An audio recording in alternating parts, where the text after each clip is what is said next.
morning students, class 10.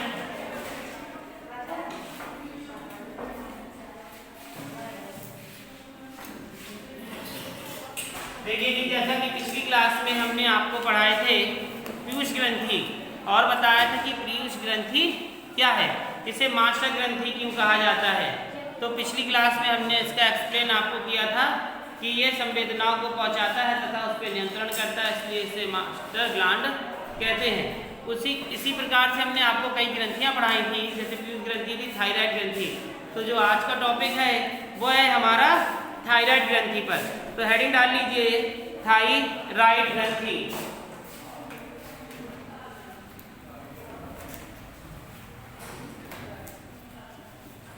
Thyroid ग्रंथि heading डाल लीजिए। ये कहाँ पाई जाती है? गले में।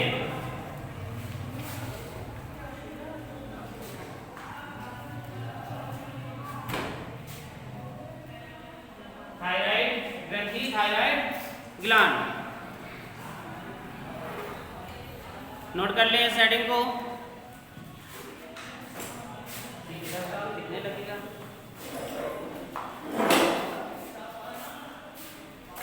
लिखिए गर्दन में, जैसा कि हम आपको बता चुके हैं कि ये कहाँ स्थित होती है? गले में, है ना। तो लिखें गर्दन में श्वास नली, गर्दन में श्वास नली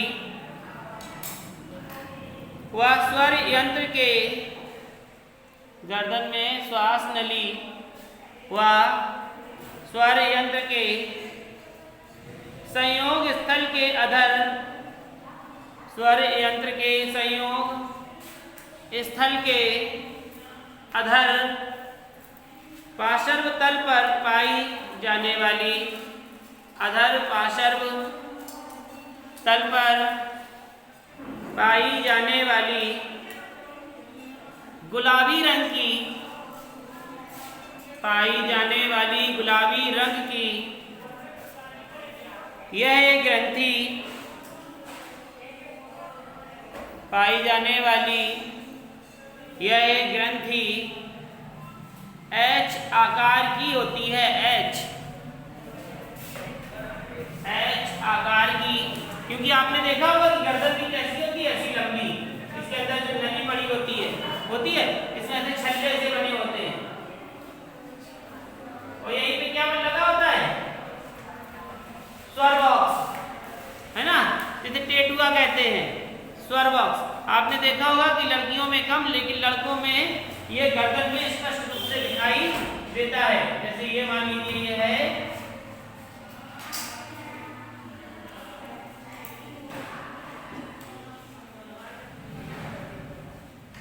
तो आपने देखा होगा कि यहाँ इस तरीके से निकला होता है, देखा है गर्दन में।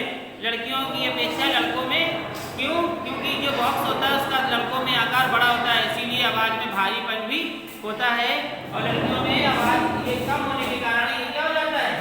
पतला होता है। इसके बॉक्स जो होता है तो स्वर बॉक्स, तो इसलिए ये देखा होगा कि कई लड़कों में ये बाहर दिखाई देता है। ठीक है, तो क्या लिखा आपने? गर्दन में श्वास नली व स्वर यंत्र के संयोग स्थल के अधर पार्श्व तल पर पाई जाने वाली यह गुलाबी रंग की एच आकार की ग्रंथि होती है। यह अन्य सभी अंतःस्रावी, यह अन्य सभी अंतःस्रावी ग्रंथियों से बड़ी, अंतःस्रावी ग्रंथियों से बड़ी तथा द्विपालित होती है, बड़ी तथा द्विपालित होती है।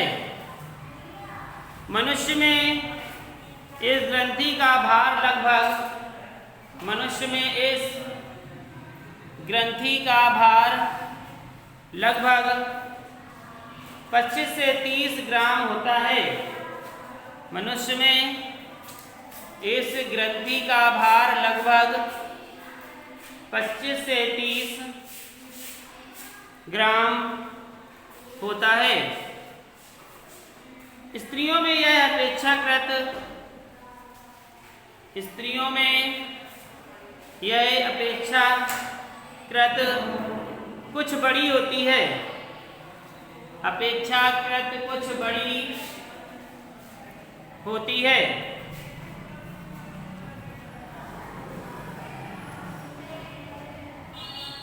यह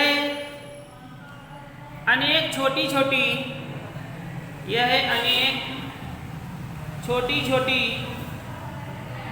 व गोल पुट्टिकाओं से मिलकर बनी होती है। छोटी छोटी व गोल पुट्टिकाओं से मिलकर बनी होती है। अब देखो काम क्या है इसका, क्या काम है थायराइड ग्रंथि का। जैसे मास्टर ग्रंथि थे उसके हमने कार्य भी आपको बताए थे। अब ये थायराइड ग्रंथि, इसके काम क्या है, तो अगली लाइन से लिखिए। थायराइड ग्रंथि रुधिर से आयोडीन लेकर,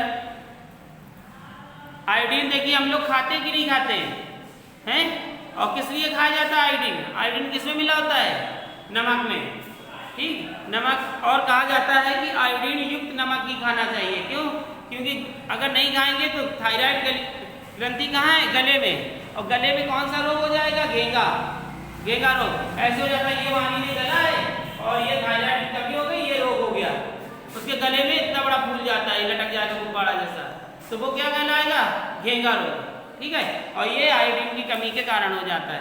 तो आपने क्या लिखा, थायराइड ग्रंथि रुधिर से आयोडीन लेकर प्रारंभ में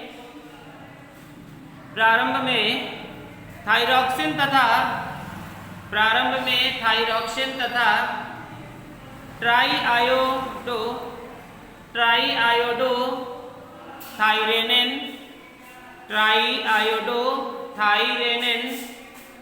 नामक दो हार्मोन्स का संश्लेषण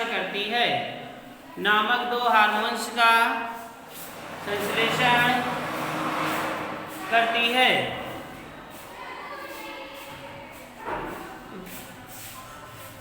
बाद में इसके स्ट्रोमा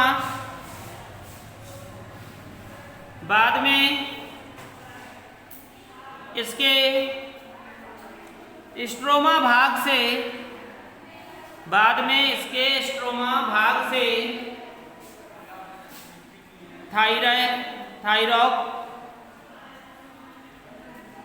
थायरॉक्सोकैल्सिटोनिन,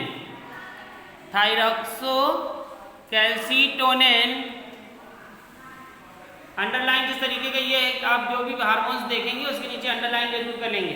जैसे हमने लिखाया आपको थायरॉक्सोकैल्सिटोनिन, इसके नीचे अंडरलाइन कर दीजिए। नामक एक तीसरा हार्मोन्स भी निकलता है। नामक एक तीसरा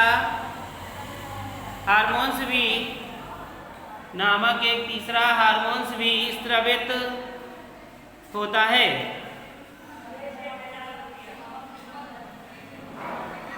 तो सबसे पहले लिखेंगे थायरॉक्सिन, नंबर 1 जान के लिखिए थायरॉक्सिन।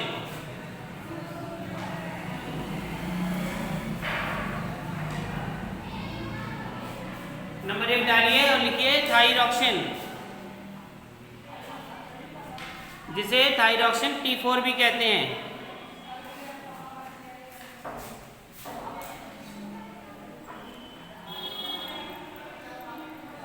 T4, ठीक है, इसे T4 भी कहते हैं, थायरॉक्सिन T4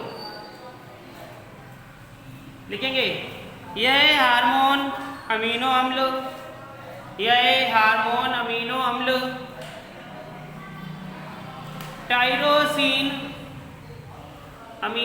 टायरोसिन व लगभग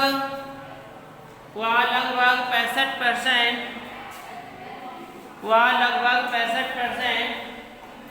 आयोडीन के संयोग से बनता है। लगभग 65% आयोडीन के संयोग से बनता है।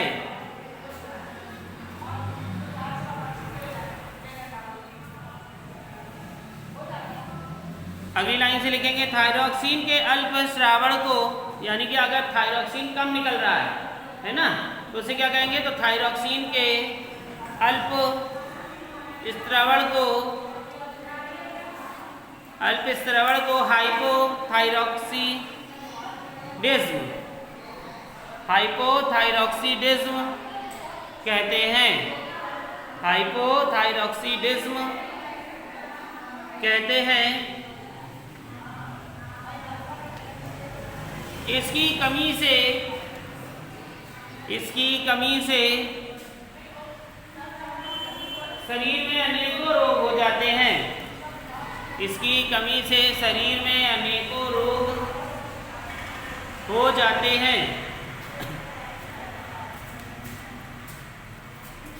नंबर 1 कौन कौन से रोग हो जाते हैं हम लिखा रहे हैं आपको। नंबर 1 जड़ बामनता।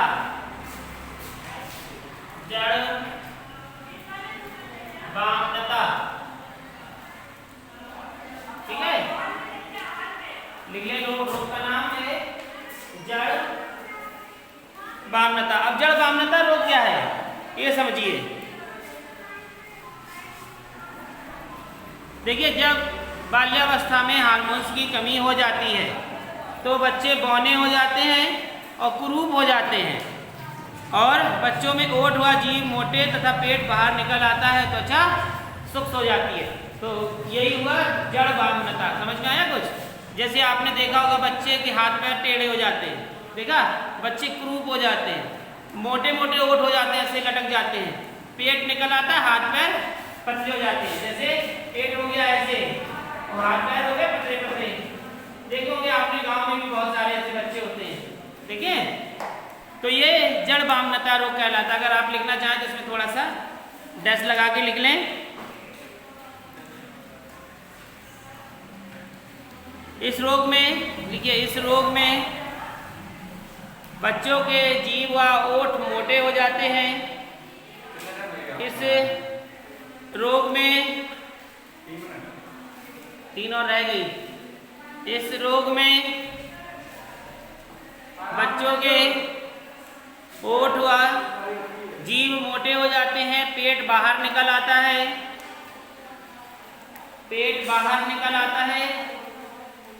तथा बच्चे बौने व कुरूप हो जाते हैं, तो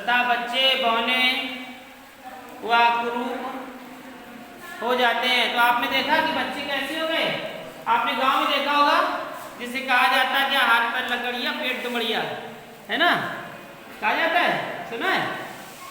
तो कोई कहता है ये मिट्टी खाने से हो गए, कोई कहता है इस पेट में कीड़े हैं, पेट फूल गया। तो कुछ ना कुछ तो कारण है। ये मिट्टी में क्या पाए जाते हैं? जीवाणु विषाणु सभी पाए जाते हैं, और जो पेट पे जाएंगे तो कीड़े तो होंगे ही, जिसके कारण सारा प्रोटीन तो कीड़े खा जाएंगे। रहेगा क्या? मिट्टी मिट्टी भरी होगी पेट पे। तो चलिए दूसरा रोग लिखें जिसका नाम है सामान्य घेंगा रोग। दूसरा है नंबर 1 सामान्य घेंगा रोग।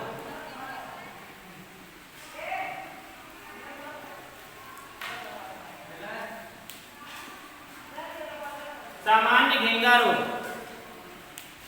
जैसा कि हमने आपको बताया कि घेंगा रोग कहाँ होता है?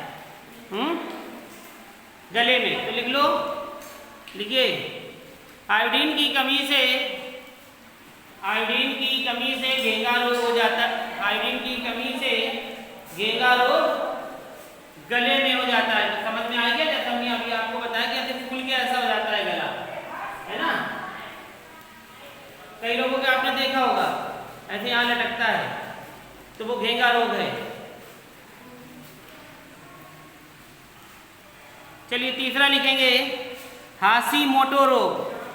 हाशीमोटो रोग,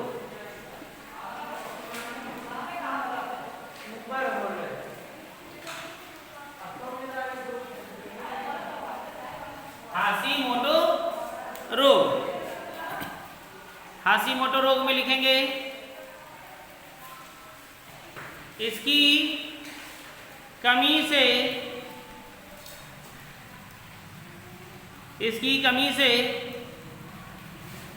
शरीर में विष बनने लगते हैं।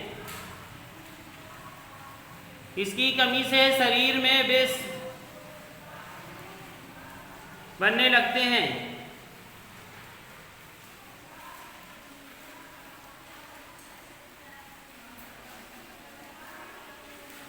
तो ये थे आपके थायरॉक्सिन। ठीक है, अब दूसरी हेडिंग है, अब अगली लाइन से लिखिए, नहीं अगला लिखो, घेंगा, इसी के आगे डी नंबर डाल के लिखिए घेंगा, लिखिए घेंगा।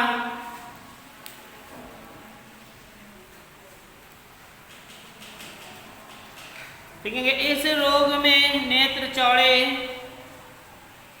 इस रोग में नेत्र चौड़े तथा गोलक के नीचे, नेत्र चौड़े तथा गोलक के नीचे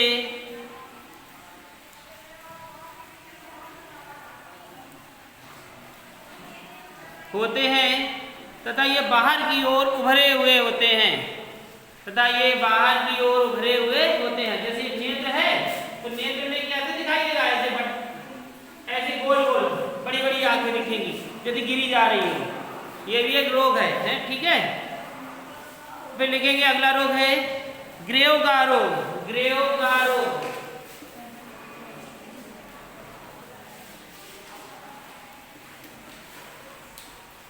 लिखिए ग्रेव का रोग।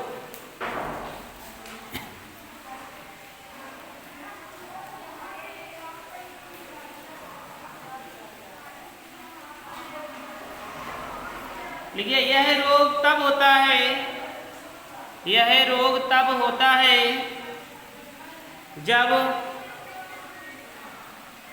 यह रोग तब होता है जब थायराइड समान रूप से, जब थायराइड समान रूप से वृद्धि कर फूल जाती है। यह रोग तब होता है जब थायराइड समान रूप से वृद्धि कर फूल जाती है। नंबर 3 प्लूमर का रोग। अगला नंबर प्लूमर का रोग।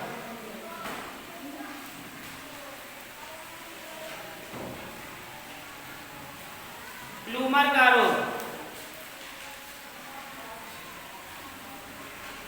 प्लूमर का रोग। इस रोग में लिखिए, इस रोग में जगह जगह गांठें बन जाती हैं।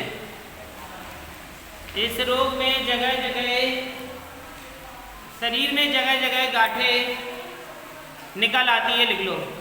जब अंदर गांठें बनेंगी तो बाहर उभरी हुई दिखाई देंगी। तो इस रोग में शरीर में जगह जगह गांठें निकल आती हैं।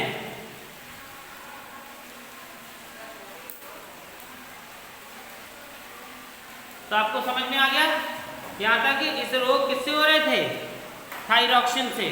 ठीक है, थायरॉक्सिन। अब क्या था, ट्राई आयोडीन, ट्राई आयोडो थायरोगिन, उससे रोग हो गए। तो थायरॉक्सिन से कौन सा हुआ, जड़ बावनता।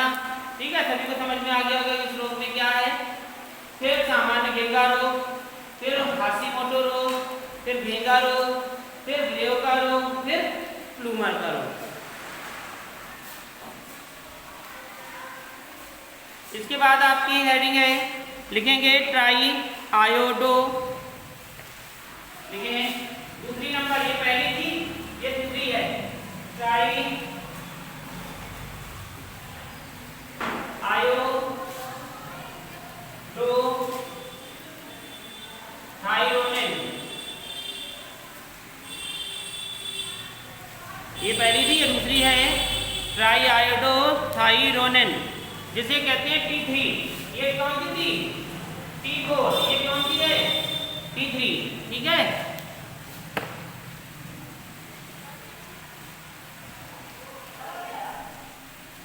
लेकिन यह हार्मोन थायरॉक्सिन से अधिक, यह हार्मोन थायरॉक्सिन से अधिक प्रभावी होती है। यह हार्मोन थायरॉक्सिन से अधिक प्रभावी होती है। इसके कार्य आदि भी, इसके कार्य आदि भी थायरॉक्सिन के समान होते हैं। इसके कार्य आदि भी थायरॉक्सिन के समान होते हैं।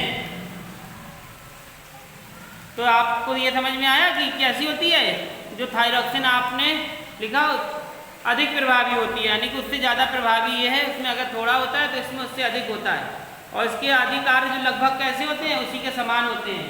ठीक है, तो ये यहीं तक है, कल फिर हम इसके आगे आपको अगला समझाएंगे। ठीक।